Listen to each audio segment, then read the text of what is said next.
In a frenetic, fast-paced world, many people deal with frequent or even constant stress. Women sadly suffer more than men. The overextended working mother, the self-critical perfectionist, the chronic worrier, they're always wound up, always stretched to the breaking point, always rushing around in a frenzy or juggling too many demands. If you're living with high levels of stress, you're putting your entire well-being at risk. Stress wreaks havoc on your emotional equilibrium as well as your physical health. So are women really the weaker sex? That's the question we're asking today. Welcome to Gender Discourse. I'm Lottie Alaric.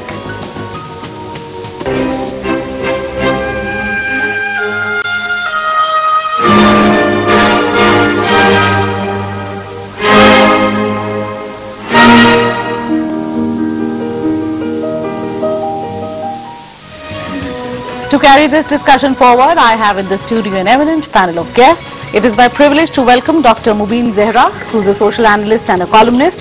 Sitting to her right is Mr. Shawnee Kapoor, who's a member of the Safe Family Foundation. Sitting to his right is Ms. Paramjeet Kaur, who's a director with Akshay Adhikar Abhiyan. And to my left is Dr. Nimesh Desai, director of Institute of Human Behavior and Allied Sciences. So I take this opportunity of welcoming all of you to the show. Thank you. Well, people, before we actually start talking to our guests and before I invite you to put in your questions, let us all take a look at this report. Women are the backbone of society. Their role is immense, whether at the workplace or at home. Usually, women wear many hats and usually excel at everything that they do. But trying to balance everything takes its toll too. Women may suffer from mental and physical harassment at workplaces, apart from the common job stress. Sexual harassment at workplace has been a major source of worry for women since long. Women may suffer from tremendous stress, such as hostile work environment harassment, which is defined in legal terms as offensive or intimidating behavior at the workplace. These can be a constant source of tension for women in job sectors. Also, subtle discriminations at workplaces, family pressure and societal demands add to these stress factors.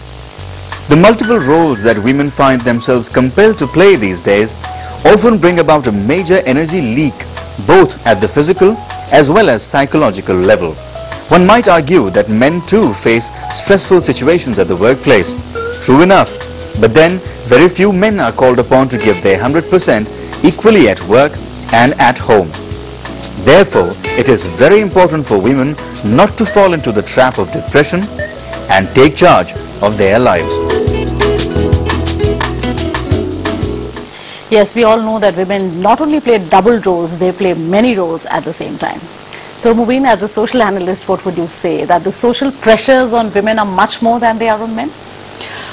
See, like your story revealed earlier, that women are the backbone of our entire social system. So I guess the backbone obviously has to be stressed. The entire weight relies on the backbone. Right. So if you say it this way or the other way also, that there are certain prejudices and social, stereotypes also attached with women. So to adhere to that and then make your own mark, to go beyond those stereotypes and make your own mark and make your presence felt in the society, I think that is a challenge for any women. I mean, it could be a challenge for a woman in the rural area also, in the urban area also. But talking about stress, I guess a woman, she has to don various hats. I mean, she has to play the role of a mother, and the stress automatically comes from the pressure that she wants to do it the best. Whatever she is doing, she wants to do it in the best way. And the other factor that attaches stress to her individuality or her performance is basically the kind of psychological pressures that is there on a woman and the social pressures of binding her in a particular role, that, you know, woman is this. She has to behave in this particular way. Despite being a CEO, she has to perform certain duties. There are social obligation. And there is a question mark on that. I guess that kind of social pressure also create that kind of stress.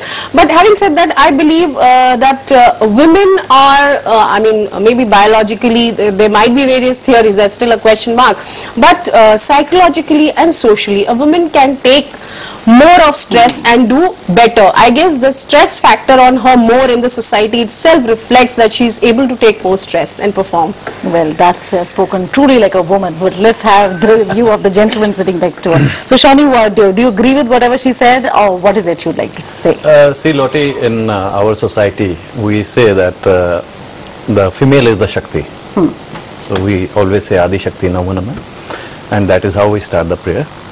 And there is no doubt that women are not a weaker sex per se.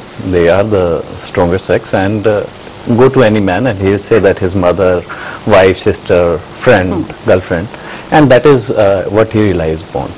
Now when it comes to stress, there are various levels of stress and there are various reasons of stress. Right. Financial stress, job related, work related stress, relationship related stress, and then there can be other stresses like minor irritants, traffic, and which are not related, which are not generally related. Now of course till recently or till 20-30 years back, there were not many women in the workplace. Their role was more restricted towards home. As they have come up in workplace, yes, they are facing certain issues, because the society has not changed. Right. Our perception what a woman should do at home has not changed actually. I want my mother, my wife, my sister to do certain roles which has been preconditioned like 50 years back, 100 years back. I still want them to be in the same role. That's right. And in addition to that, they have to perform certain roles in the workplace. Yes, there is an increase in stress. But then we also have to understand that this stress, the increase in stress, has also led to other implications also. And the stress is not only more on women, it is the men also who face the similar kind of stressful situations. Because demands on them have also increased with women coming in workforce. A lot of men are helping their female counterparts at home. Also, there are certain situations where a man has to take care that the lady reaches to her workplace, then he goes to his workplace.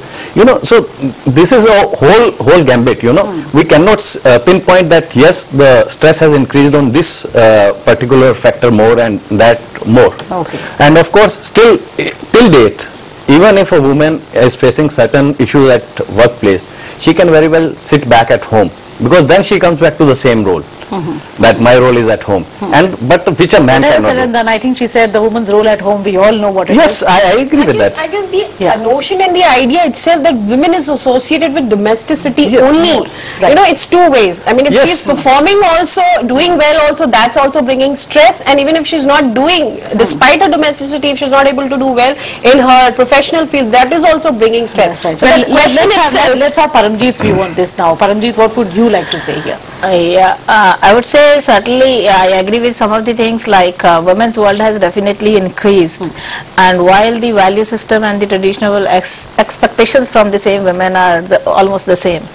So it just because of that conflict and the means that mismatching of expectations and the performance might be the cause for conflict between the two, as well as the stress level which a woman invites at times. She is also forced to have that. So it all depends upon the whole society. It's not, we cannot say that simply only the women are facing more stress. Men also face. The society is changing, and life's pace is also very fast moving, and women is performing multiple roles. While she is trying to justify with every role, she is bound to face means being pressurized from all fronts. It all depends upon the women how to handle that. Right. So Dr. Desai would tell us that why is it then women always want to be perfect at everything that they want to do? And that is why probably they land in a situation which is called stressful. That's true, possibly true. But before I come to that, we do want a discourse, right? We do not want a debate, but we do want a discourse. And so Paramjit kind of drew the balance a little, towards the other end of the argument than the three of us kind of going on one track. And let me take that scientifically, objectively a little further. I'm not here primarily as a masculine macho guy, but I'm here as a professional in psychiatry and mental health and public health. about 40 years ago, 50 years ago, in the Western world, there was very good, if not irrefutable finding that women suffer from depression about 2 or 3 times at the rate than men do. You know, Brown and Harris did that in England, 1960s. Now, one can say that England and Europe that time were going through the changes that, you know, you all said we are going through now. And so to that extent it would be very, very comparable. The reasons attributed were, besides the gender roles, just to put the entire thing in perspective, to a great extent biological, as she referred to. There is this whole issue of reproductive cycle and menstruation related hormonal system that unfortunately in this context makes women biologically more vulnerable for some of those diseases like depression, right? For sure the psychological and social factors matter. At a slightly philosophical epistemological plane, it seems to me that it's almost the price that the other gender, fairer or weaker or stronger, I would say stronger if you like. Absolutely. Sure. I'm happy to please you. The other gender, the price that the other gender pays for that huge responsibility and privilege of being able to mother a child biologically, that a man cannot. So the nature, for whatever its wisdom, has that entire reproductive cycle system and hormonal system that does make it so. Add to that all that you said about, both of you, about the psychological and social factors, sure. But there are two things that I want to say beyond the biology to psychological and social factors. I would agree with you that, the society has not changed. If you reconsider, the society may not have changed at the pace that some of us or most of us would have liked. Right. But it's changing.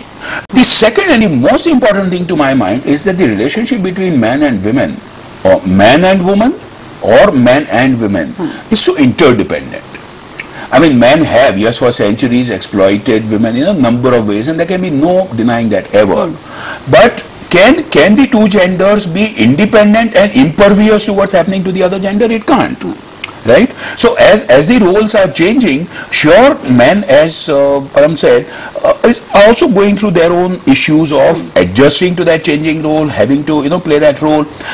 And lastly, scientifically there is no evidence, I would say, go out on a limb and say, scientifically there would be no evidence to suggest that obsessional personality traits are any more in either gender. All right. So which means that sentence that you put to me, that why are women more perfectionist, is not about personality profile. It's at best about social attribution. As they said, what the society expects and pushes you and exhorts you to do. If you don't do it, then you're doomed. Right. Well, I think he's really put this whole thing in perspective, as he said. So, do you want to comment on what he just said, maybe? Yeah, he's right. I mean, the perspectives that he put forth is quite true. But I would just like to add to the fact that the society is changing. I mean, obviously the society is changing. But not at our pace as we expect. That's very true. Because we expect, like I earlier said, we expect the lady of the house to be a perfect mother, to bear. I mean, the choice of going for a child. For example, if you see, if she's a career-oriented woman, she goes for contraception, and contraception itself, if you see medically, it kind of creates some kind of stress. So this single decision itself depicts that decision-making power. I mean, if she's having that power, it is an indication of the change of the society. But there are also instances where this change of an individuality of a woman is taken as a threat to by a section of the society who do not regard it as a progress of women, but they regard it as a suppression of the male section of the society. So the society has to go with a balance. So obviously, if there are pros, there are cons also. I mean, you have to have that kind of approach. Absolutely. Shawnee is itching to say something, but we'll have to slip. We'll have to definitely slip into a break at this point. But people do come back quickly, as today we are trying to analyze whether women are the weaker sex at all.